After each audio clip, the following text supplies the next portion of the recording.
Hello, welcome to Bob's Dungeon. My name's Bob, I'll be your host.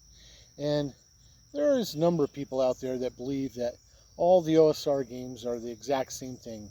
They just cut and paste from old school Dungeons & Dragons and voila, you got a brand new fantasy game. But that's not true at all. There are lots of different things that OSR games do. In this video, we're going to talk about one of them that uses a slightly different rule set and has a modern horror setting for it. We're going to talk about Tomb of the Vampire Hack. This book has 230 pages and a copyright of 2016. It was published by Jonathan Rowe, and all of the artwork in this book is in black and white. It's pretty decent. So let's go ahead and look at that artwork. All of the artwork in this book is in black and white. And it's pretty decent artwork as well.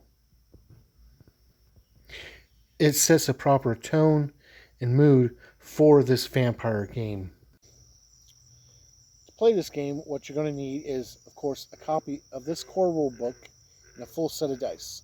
A full set of dice containing a 20-sided die, a 12-sided die, preferably two 10-sided dice, rolling both percentiles and tens, an 8-sided die, a 6-sided die, and a 4-sided die. Now, this book is kind of nifty. It's actually made up, the Tomb of the Vampire Hack is actually made up of two previously published books, The Vampire Hack and Bride of the Vampire Hack, put together in one book right here as Tomb of the Vampire Hack. Now, the rules this game uses is based off the Black Hack. The Black Hack is a system that came out, and it's a more simplified version of basic Dungeons & Dragons, where it uses usage dice and things are made easier. And we'll get into that. But we'll go ahead and start with the character creation for this game. Now, a lot of the things in this book co-align with what you'd find in Vampire the Masquerade, but it uses old school D&D rules. So your attributes are the classic strength, dexterity, constitution, wisdom, intelligence, and charisma. Now, the way you figure them up is you roll 3 6-sided dice and place them in order as you roll them. However, if you roll a 15 or better on an attribute, then the next attribute you roll will be a 2d6 plus 3. I guess they don't want you to have a superpowered character. Anyway, after you get your attributes figured out, you'll pick a tribe. And the tribe is pretty much the exact same thing as clans in Vampire the Masquerade. These also act as your class for this game. Now, I'm not going to go through them all. There are 16 tribes for you to pick from, and each one pretty much lines up with a clan from the Vampire the Masquerade game. And some of them I can't really pronounce right, so I'm not even going to try. There are 16 tribes that you have to pick from. After that, you will figure out whether your character is beloved or an ensign. And if you're beloved, then your sire actually is adored to you and loves you and embraces you because he liked you. If you're an ensign, then you're pretty much a utility. He embraced you because he needed your skills to perform tasks for him. So you pick which one of those you want. Then you figure up your hit points. Your hit points will be determined by what tribe you pick. And after that, you have several usage dice that your character will get. I'll explain how the usage dice work in a little bit. But your tribe will tell you what dice you get for these.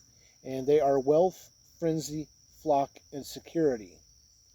Now, after that, you have 2 more usage dice stats that are not determined by your tribe. They are the blood usage die, which for starting characters starts at a D4, and your corruption usage die, which starts at a D6. After that, you'll pick 2 blood gifts. And of course, your tribe will give you how much damage you do in combat and some other little odds and ends and weaknesses. So that's pretty much it for character creation. The rules in this game are very simple. When you go to perform an attack on somebody, you make a strength check if you're doing hand-to-hand stuff, or a dexterity check if it's a ranged attack. And after you make this check, you look at your target's HD to see if you succeed. And then you do damage if you succeed. Armor works a bit differently in this. It gives you an armor rating, and it reduces the amount of damage that you take. And it has special rules in here for how sunlight affects vampires, stakes, silver, and other such things. So that's pretty nifty. Now, character advancement, you can only go up to level 10 in this game. And it works by earning experience points and gaining a level, just like any other D20 game. But it's kind of weird because it breaks up the levels a bit. From level 1 to 3, you're considered a new blood. From level 4 to 6, you're considered an old blood. From level 7 to 9, you're an elder. And at level 10, you're an ancient. Now, there are some blood gifts that you have to choose as you advance in order to make it to the next stage of your existence. Like, you have to get the potent blood gift before reaching level 4 in order to advance to level 4. And after that, you'll have to get the elder blood gift in order to advance to level 7.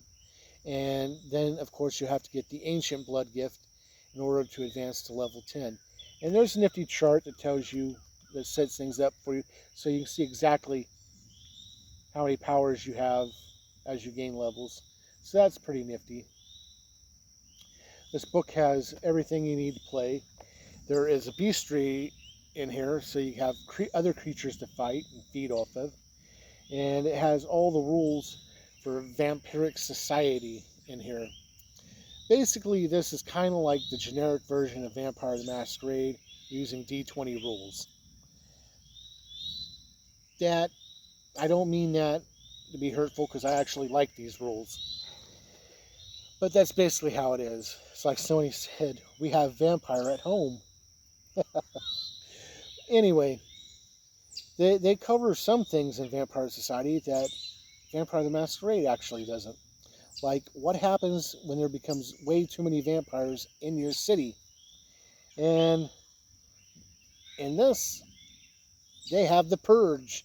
Basically, you can go out and diablerize anybody you want for that night, and no repercussions.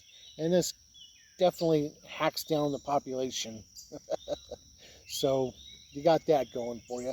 There are different groups of vampires, just like in Vampire the Masquerade. But they're not called Camarilla and Sabat. They got other names in this. And it's got a blank character sheet in the back that you can photocopy and use. And it basically gives you all you need to know to play a vampire using old school rules, particularly the black hack. So this brings me to 3 questions. Would I play a character in this game? And I'm gonna have to say yeah. I like horror games. I like Vampire the Masquerade. And this will give me a chance to play a vampire game in a different way. Would I run this game? And I'm going to have to say yes. If I had players and wanted to play, I'd definitely run it. Would I recommend this game? And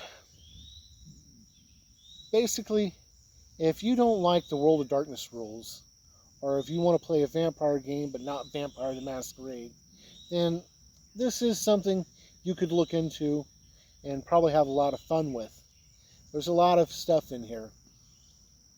It is definitely a neat read, even if you never play it.